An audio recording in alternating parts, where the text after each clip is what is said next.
안녕하세요. 오늘도 사연살롱을 찾아주셔서 감사합니다. 저는 남편, 그리고 너무 예쁜 아들을 하나 키우고 있는 엄마예요. 이제 아들이 곧 유치원에 입학하게 되고, 저도 육아하던 엄마에서 워킹맘으로 직업을 바꿀 준비를 하고 있습니다. 저희 가족은 이번 달에 이사를 갈 예정이에요. 이사라는 게 사실 굉장히 긴장되고 떨리는 일이기는 하지만 저희 가족, 특히 저와 남편은 더더욱 긴장됩니다. 도시로 나가는 게 얼마만인지 몰라요. 여태껏 저와 남편은 신혼살림부터 시작해서 섬마을에서 살았거든요. 이번에 이사 나간다고 섬마을의 어르신들이 선물도 많이 챙겨주시고 용돈도 많이 받았어요. 아무래도 섬마을이다 보니 가장 젊은 사람이 40대이실 정도로 연령대가 높습니다. 칠순 훌쩍 넘으신 분들도 계시고요. 그분들이 저희 부부와 아들을 정말로 이뻐해 주셨어요. 특히나 아들만 보시면 이게 얼마 만에 보는 어린애냐, 그놈 참 똘똘하게도 생겼네 하시면서 이뻐해 주시고, 아들이랑 같이 나가면 꼭 돈 몇 푼을 들고 돌아오곤 했죠. 몇 번을 사양해도 호응까지 내시면서 돈을 쥐어주시더라고요. 그만큼 어린 아이들을 보는 게 어려우신 분들이고, 손주를 보신 분들이라도 섬마을이다 보니 자식들이 방문을 잘 안 하는 것 같아요. 그래서 저희가 이사 나간다는 소식을 전했을 때부터 눈물을 보이시는 어르신들도 있었어요. 저희도 정들었던 어르신들을 두고 나가려니 마음이 짠해지더라고요. 그래도 그래, 젊은 사람들이 도시 나가서 살아야지. 애도 있는데 여기서 애 키우기 힘들어 하시면서 응원을 많이 해주셨습니다. 저희가 이 섬마을과 영원히 인연이 끊어지는 건 아니에요. 1년에 몇 번은 꼭 올 거거든요. 무엇보다 이곳에는 저와 남편이 정말 사랑하는 분이 잠들어 계시기 때문이에요. 바로 남편의 어머니이시자 제 시어머니시죠. 어머님은 돌아가시기 전에 참 많이 아프셨어요.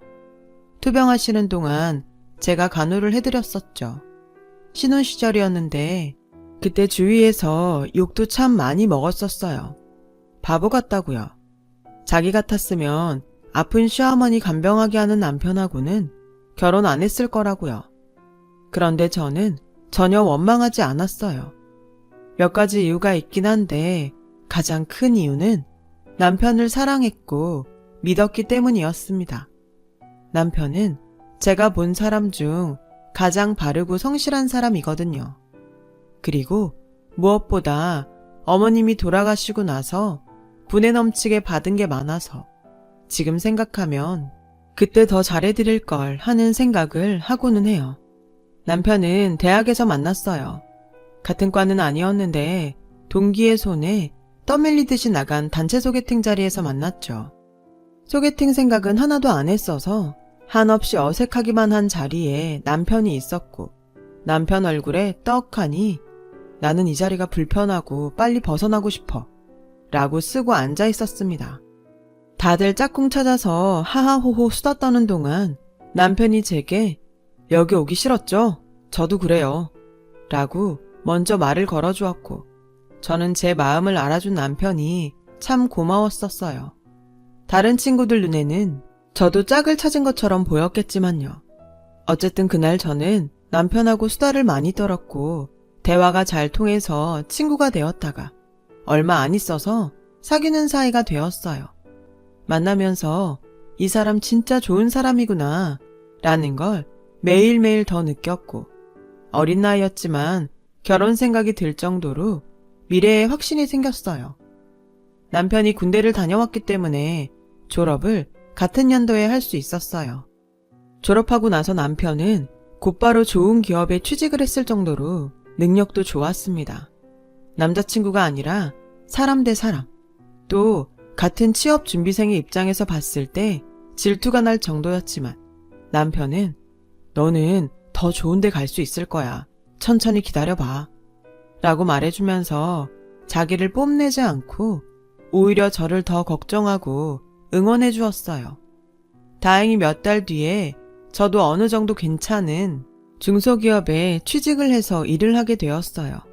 같이 돈을 모으게 된 것이죠. 그때쯤 저희는 이미 결혼 이야기를 시작했었어요. 얼마 적금도 들고 돈을 모아서 결혼을 하자고 했죠.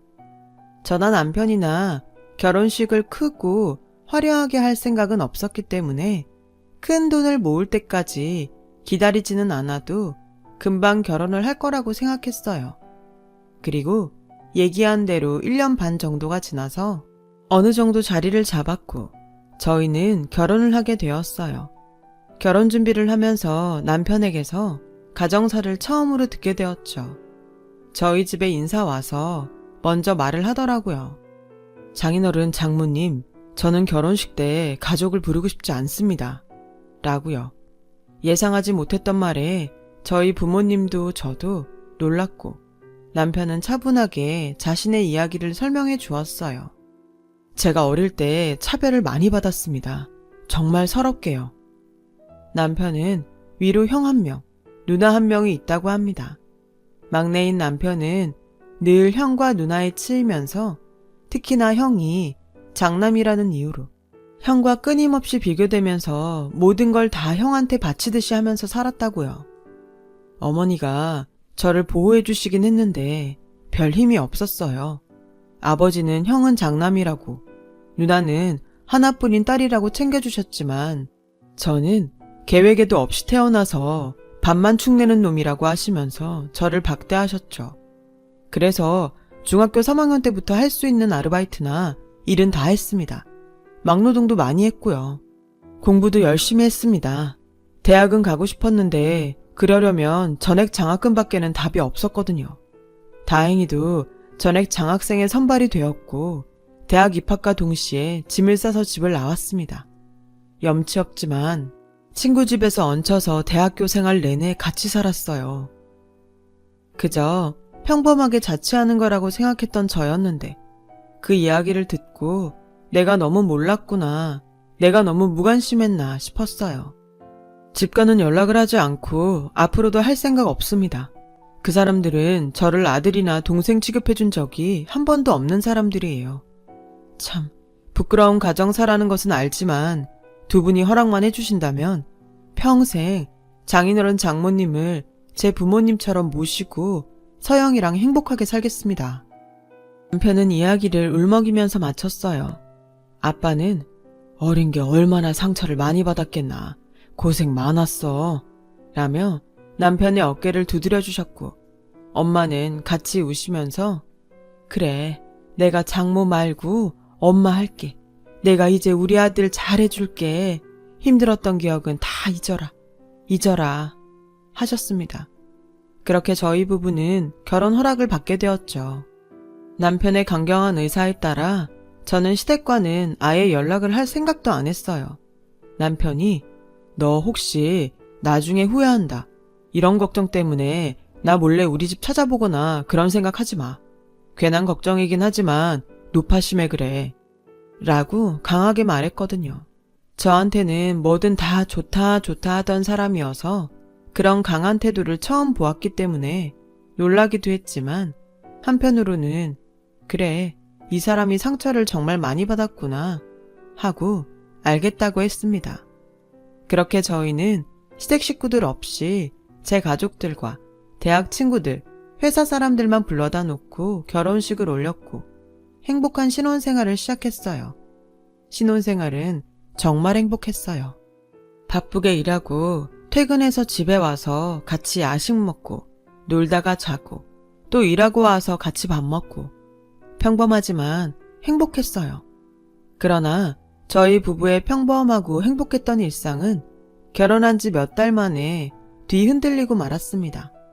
토요일 점심이었어요. 한가하게 집에서 남편과 시간을 보내고 있었죠. 그런데 남편에게 전화가 한 통 걸려왔어요. 대수롭지 않게 받은 남편의 표정은 점점 굳어갔고 이내 목소리까지 높아졌다가 전화는 끝났습니다. 왜 그래? 무슨 일이야? 하고 물으니 남편이 나 잠깐 어디 좀 다녀와야 할 것 같아. 늦을지도 몰라. 걱정 말고 다녀와서 설명해 줄게 라고 말하더니 다급하게 옷을 챙겨 입고 나갔습니다. 저는 당연히 무척이나 걱정되었지만 와서 설명해 준다는 남편의 말을 믿고 잠도 안 자고 늦은 시간까지 기다렸어요. 남편이 돌아온 건 새벽 3시가 다 된 시간이었습니다. 그때까지도 안 자고 기다리던 저를 본 남편은 울면서 제게 미안해 서영아 하고 말했어요. 놀라서 무슨 일이냐고 자세히 말해보라고 하니 남편이 눈물 섞인 목소리로 사정을 설명해 주었는데 그 이야기가 참 개탄스러웠어요. 남편에게 전화를 건 건 이름도 처음 들어보는 섬마을의 이장님이었다고 해요. 이진영 씨 맞으시죠? 여기 어머님이 와 계신데 언제쯤 들어오실 예정이십니까? 뜬금없는 말에 남편은 자세한 사정을 물었고 이장님은 형님 되시는 분이 여기 모셔놓고 가셨는데요. 동생이 와서 모시기로 하셨다고요. 라고 하셨대요. 청천벽력 같은 말에 남편은 놀라서 자세한 사정을 들으러 그 생소한 섬마을로 향한 것이고요. 참 그런 페류나가 따로 없습니다. 남편의 어머님이 당뇨병과 중풍 등 거동조차 거의 불가능하실 정도로 편찮으셨는데 남편의 형님이 해외 이민을 핑계로 어머님을 놓고 간 거예요. 그리고 남편의 이름을 써두고 남편 연락처를 알아내선 동생이 어머니를 모시겠다고 한 상황이다 라고 말해두고 말 그대로 튀어버린 것이었죠.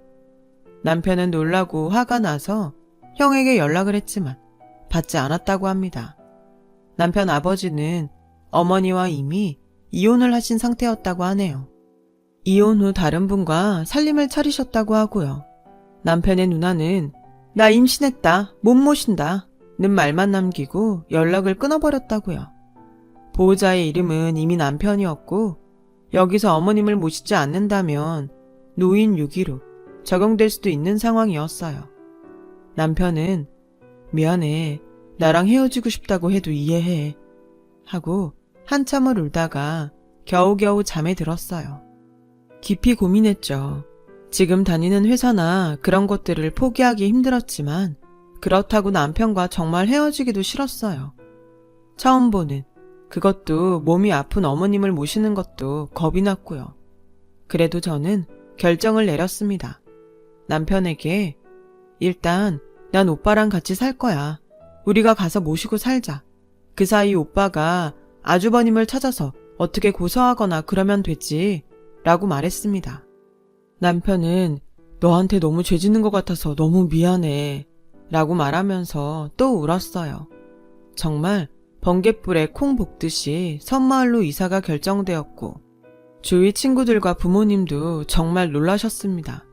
친구들은 시동부터 이게 무슨 고생이냐? 세상에 조선시대도 아니고 지 아픈 엄마를 그렇게 내버리고 가는 미친놈이 어딨어? 라고 아주버님과 형님 부부를 실컷 욕했죠.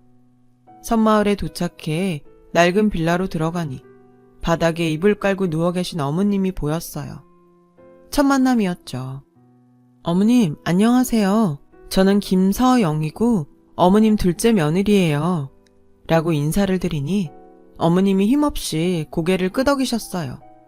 남편은 오랜만에 만난 어머님이 어색한 듯 인사 후에 말없이 집만 정리했고요. 엄마는 그래도 나를 지켜주려고 노력했어. 나도 그건 알아. 그런데 엄마가 일을 하셔 뭘 하셔. 능력이 어디 있겠어? 남편 내조에 치이고 집안 살림에 치이고 친할머니의 시집살이에 치이고 엄마 마음 이해 못하는 건 아니었지만 그래도 엄마라도 나를 더 지켜줬으면 어땠을까. 가끔 그 생각을 해. 남편이 그날 밤에 술을 마시면서 한 말이에요. 그래도 어머님이 그나마 가족 중에서는 남편에게 나은 사람이었다는 게 다행이라면 다행이었습니다. 병간호는 저도 처음이라 정말 힘들었어요. 밤마다 울었고 내가 회사도 사표 내고 이게 무슨 짓이지? 하는 생각도 많이 했죠. 남편은 일을 해야 했기에 몇 시간이 걸리는 거리를 배 타고 섬에 들락날락하면서 회사를 다녔어요. 집에 들어오면 피곤하니까 도와달라고 말할 수도 없었죠. 미안하니까요. 밤에도 몇 번씩 일어나 어머님 약 챙겨드리고 상태 확인하고 때마다 배 타고 같이 도시로 나가서 병원 검사도 받고 했어요. 어머님은 말씀하시는 것도 힘들어 하셔서 주로 글씨를 써서 표현을 하셨어요. 병간호 시작하고 한 일주일이 지나서야 제게 처음으로 말을 건네셨죠. 첫 마디가 바로 미안하다 새아가야 였습니다. 종이에 쓴 그 글씨를 보는데 갑자기 뭔가 울컥하더라고요. 전형적인 가부장적 집안의 며느리로서 어머님이 겪으신 고생도 이해는 할 수 있을 것 같았습니다. 그래서 일부러 어머님 걱정 마세요. 저 체력 강한 여자예요. 하면서 어머님을 안심시켜 드렸어요. 그래도 제가 서툴지만 열심히 한 성과가 나는지 시어머님의 상태는 조금씩 호전을 보이셨어요. 거동을 못 하셨는데 몸을 일으키시고 앉으실 정도도 되셨고 더듬거리는 증상이 심하셨지만 간단한 말도 하셨어요. 남편도 처음에는 어머님을 무척이나 어색해했지만 시간이 지나면서 엄마 오늘은 어땠어요? 엄마 며느리 예쁘죠? 하면서 말도 붙이고 인사도 하면서 천천히 사이가 풀어지기 시작했어요. 그래도 남편의 기억 속 어머니는 자기를 보호해주던 모습이었으니까요. 어머님은 때때로 밤에 남편이 잠들면 저를 앉혀두고 우시면서 진영이에게 미안하다는 말을 많이 하셨습니다. 아주버님과 신우의 얘긴 딱 한 번 하셨어요. 내가 애들을 잘못 키운 탓이야 라고 자기 탓을 하시더라고요. 너무 화가 나서 어머니 그래도 그건 폐륜이죠 라고 하려다가 참았어요. 그래도 어머님한테는 자식들이니까요.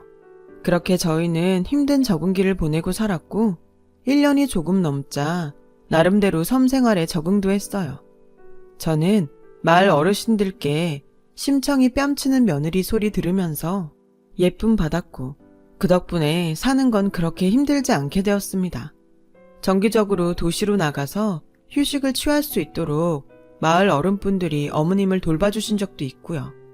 인심들이 다들 좋으셨어요. 어머님은 호전이 되긴 하셨지만 병원에서는 저를 따로 불러서 마음의 준비를 늘 하고 계세요. 어머님은 이 이상으로는 회복되지 않으실 겁니다. 지금은 하룻밤 자고 눈을 떠보니 돌아가셔도 이상하지 않은 상태예요. 그러니까 늘 준비하고 계세요.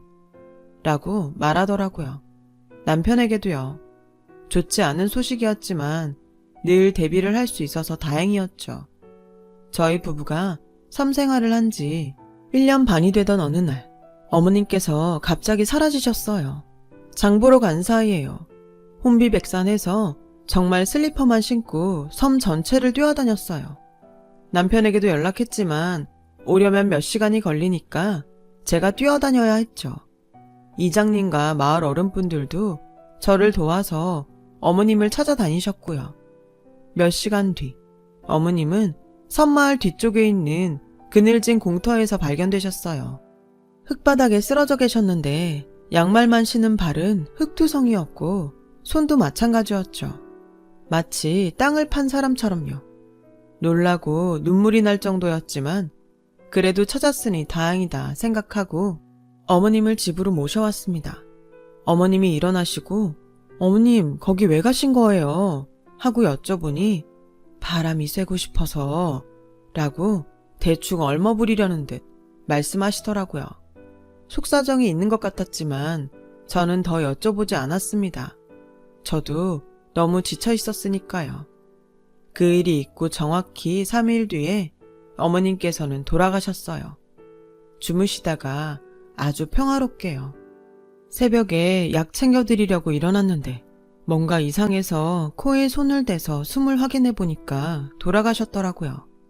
놀라서 남편을 흔들어 깨우고 병원에도 연락해서 확인했는데 돌아가신 게 맞았습니다. 마음의 준비를 하고 있었는데도 충격적이었어요. 누군가는 이제 혹 떨어졌는데 뭐가 그렇게 슬프냐? 라고 하던데 그 사이 어머님과 정이 많이 들었던 저였어요. 어머님께서 고맙고 미안하다시며 자꾸 제 손에 쥐어주시던 계피사탕이 생각나더라고요. 짧은 시간이었지만 어머님께서는 제게 마음을 다 주셨어요. 남편도 이제 엄마를 좀 더 이해할 수 있을 것 같았는데 말하면서 눈물을 흘렸어요. 장례는 섬에서 치렀습니다. 조문객은 모두 섬마을 어른들밖에 없었어요. 남편이 시누이에게 어머니의 부고를 알렸지만 답이 없었고 아주버님 부부에게도 마찬가지였어요. 섬마을에 햇빛 잘 드는 곳을 이장님께서 내어주셔서 그곳에 어머님을 모셨죠. 장례가 끝나고 집에 돌아와 짐을 정리했습니다. 어머님 짐은 많지도 않았어요. 그런데 어머님의 이불을 들추자 이불 아래서 종이 한 장이 나왔습니다. 종이에는 삐뚤한 글씨로 방파제 뒤쪽 공터에 땅을 파보거라 라고 쓰여 있었습니다. 그곳은 어머님이 돌아가시기 며칠 전에 쓰러지신 채 발견되었던 바로 그 공터였어요. 유언가도 같은 그 말에 저와 남편은 공터로 갔죠. 그곳에는 커다란 돌로 표시된 곳이 있었고 저와 남편은 돌을 치우고 땅을 팠어요. 깊이 파지도 않았는데 안에서는 흰 봉투가 나오더군요. 기력이 쇠하셔서 깊이 팔 기운도 없으셨겠지요. 그 봉투에는 어머님의 편지가 들어있었고요. 진영아, 서영아, 못난 엄마가 미안하다. 진영아, 어린 날들에 많이 서러웠지? 엄마가 미안하다. 능력 없는 애미가 너를 지켜주지 못했어. 장남이라고 하나뿐인 딸이라고 이쁨 받는 첫째, 둘째에 치이고 아파하는 널 보며 엄마도 너무 아팠단다. 그런데도 잘 자라. 좋은 며느리 데려와서 너무나 고마워. 해준 것도 없는데 병간호 받느라 애미가 정말 고맙고 미안했단다. 이곳에 편지를 묻은 건 너에게 주려고 한 걸 내 힘으로 끝까지 지키기 위한 노력이고 내 마음이란다. 이것들로 너의 지난날의 아픔을 다 치료하지 못할 거라는 건 알지만 그래도 엄마의 마지막 마음을 받아주렴. 이곳에 꼭 연락해서 가보거라. 그 말 끝에는 어떤 집 전화번호와 집 주소가 쓰여 있었습니다. 남편과 저는 집으로 돌아와 그 번호로 전화를 걸었어요. 저는 이진영이라고 하는데요. 라고 하자마자 전화기 너머에서 아우, 네가 진영이구나 하는 소리가 들리고 그 사람이 울기 시작하더라고요. 직감적으로 뭔가 있다고 느낀 저희 부부는 어머님이 적어주신 그 주소로 찾아갔어요. 한적한 시골 마을 집이었어요. 도착해서 문을 두드리자마자 바로 한 어르신이 뛰어나오셨어요. 어르신은 내가 너희 오기를 얼마나 기다렸는지 모른다 라며 저희를 안으로 데리고 들어가셨어요. 차를 한 잔씩 내어주신 어르신은 통장 하나와 저희 부부 앞에 서류 몇 장을 펼치셨어요. 그건 놀랍게도 아파트 명의 서류와 주식 관련 서류였습니다. 주식 잘 모르는 제가 봐도 상당하더라고요. 너희 엄마가 몇 년 전에 그 쓰레기 같은 놈이랑 이혼한 거 알지? 그 놈도 살 만큼 살았다고 생각했으니까 먼저 이혼하자고 한 거지. 이혼하고 네 엄마가 여기로 찾아왔다. 여기가 네 엄마 고향이야. 나는 네 엄마 어릴 때 동네에서 제일 친하게 놀던 친구였어. 내가 지금 이렇게 살 수 있는 이유가 네 엄마 덕분이니까. 어릴 때 우리 집이 너무 가난해서 밥조차 잘 먹고 살지 못할 정도였어. 네 엄마는 항상 나를 더 챙겼고 네 외할머니 외할아버지 되시는 분들도 나를 딸처럼 정말 아껴주셨었거든. 그때 네 엄마 아니었으면 나는 지금 여기에 없다. 내가 학교를 마칠 수 있었던 것도 전부 네 엄마 덕이었어. 우리는 자매보다 더 끈끈할 수밖에 없었단다. 네 외할아버지 할머니 돌아가시고 엄만 그 후에 시집을 갔어. 그런데 네 엄마가 시집가면서 연락이 끊겼었지. 네 엄마 이야기 듣고 가슴 치면서 울었다. 그렇게 밝던 소녀가 시집을 잘못 가서 그렇게 되고. 그런데 막내 아들 얘기하면서 더 서럽게 울더라. 자기가 시집살이 100번 겪어도 좋으니까 막내가 자기를 용서해주면 좋겠다고 말이야. 괜찮다는데도 나한테 패기찌기 싫다고 큰아들 부부에게 올라가겠다고 하더구나. 얼마 안 있어 올라갔는데 몸이 그렇게 돼버렸어. 그간 세월이 얼마나 고됐으면 그랬겠니. 그리고 2년 전인가 연락이 왔어. 큰아들 부부가 나를 버리려고 한다고 말이야. 네 엄마는 다 알고 있었던 거야. 그리고 나한테 그러더라. 혹시라도 내가 죽으면 막내 아들 찾아서 꼭 좀 도와줘라고. 그래서 내가 알겠다고 걱정 말고 내 연락처 주라고 했었는데 이렇게 죽고 나서야 진영이 너를 만나는구나. 어르신의 이야기를 들으면서 남편은 하염없이 눈물을 흘렸어요. 어머님의 마음이 느껴졌고 어린 시절의 남편에게 끊임없이 미안해하셨던 그 마음이 절절하게 전해졌어요. 그 통장은 어머님께서 남겨주신 거였어요. 펼쳐보니 5천만 원이라는 돈이 있더라고요. 평생 그 돈을 꽁꽁 숨기며 모으기 위해 열심히 사셨을 어머님을 생각하니 안타깝고 슬프고 말할 수 없는 감정이 들었습니다. 그리고 그 어르신은 여기 이 서류들은 내가 널 위해서 준비한 것들이야. 나는 우리 아들한테 사업체 물려주고 이제 여기서 유유자적 지내고 있어. 이거 가지고 가서 능력껏 잘 사용해봐. 나는 이제 네 엄마한테 받은 거 다 돌려준다 생각하고 더 기쁜 마음으로 여생을 살련다. 남편과 저는 이걸 받아도 될까요? 하고 물었지만 어르신은 당연하지. 네 엄마가 나한테 어떤 사람인데 나는 너희가 내 친구 바램대로 잘 살았으면 한다. 나중에 혹시 아기 낳으면 한번 데리고 와서 인사나 시켜주렴. 라고 하시며 서류를 저희 손에 꼭 쥐어주시더라고요. 그 재산들은 너무 큰 돈이기도 했고 아직도 저희가 그대로 가지고 있습니다. 남편이랑 얘기했는데 잘 모르고 주식 썼다간 큰일 나니까 나중에 기회 잡고 공부 제대로 해서 사용하자고 했어요. 아파트도 그대로 있고요. 남편은 어머님의 향수 때문인지 섬마을을 떠나고 싶지 않아 했습니다. 그래서 임신하고 아기 낳은 후까지 섬마을에서 살았어요.